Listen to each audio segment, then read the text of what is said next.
મણિપુર બાદ પૂર્વોત્તરના વધુ એક રાજ્યમાં ભડકો, સરકારના નિર્ણય સામે લોકોનો સજ્જડ વિરોધ. મણિપુરમાં પછી હવે નાગાલેન્ડમાં પણ અશાંતિ સર્જાઈ છે. લોકો સરકારના નવા નિયમોનો વિરોધ કરી રહ્યા છે. નાગાલેન્ડ કેબિનેટ દ્વારા તાજેતરમાં જ બંગાળ ઈસ્ટર્ન ફ્રન્ટિયર રેગ્યુલેશન 1873 હેઠળ 3 જિલ્લાઓ દીમાપુર, ચુમોકેદીમા અને ન્યૂલેન્ડ જિલ્લાઓમાં 2 અલગ-અલગ કટ-ઓફ વર્ષોથી સાથે ઇનર લાઇન પરમિટ વ્યવસ્થા લાગુ કરવાના નિર્ણય અંગે સ્થાનિક રહેવાસી નારાજ છે.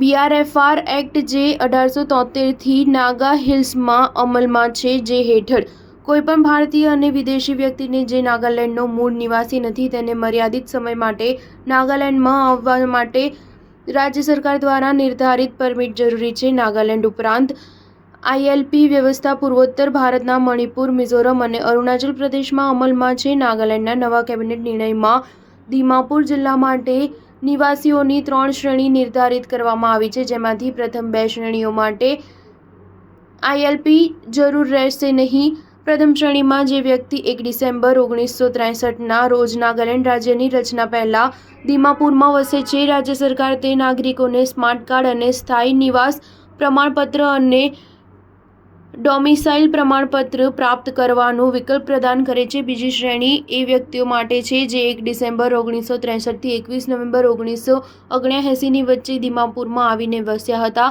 તેમણે પણ ડીસી પ્રાપ્ત કરવાની સાથે પીઆરસી પ્રદાન કરવામાં આવશે. ત્રીજી શ્રેણીમાં એ વ્યક્તિ શામેલ થશે જે 22 નવેમ્બર 1979 કે તેના પછી દીમાપુરમાં આવીને વસ્યા છે. તેમને આઈએલપીની જરૂર પડશે. ઇનર લાઇન પરમિટ એક સત્તાવાર પ્રવાસ દસ્તાવેજ છે. તે સંબંધિત રાજ્ય સરકાર દ્વારા જારી કરવામાં આવે છે. આ દસ્તાવેજ ભારતીય નાગરિકોને મર્યાદિત સમય માટે સુરક્ષિત વિસ્તારમાં પ્રવેશવાની મંજૂરી આપે છે.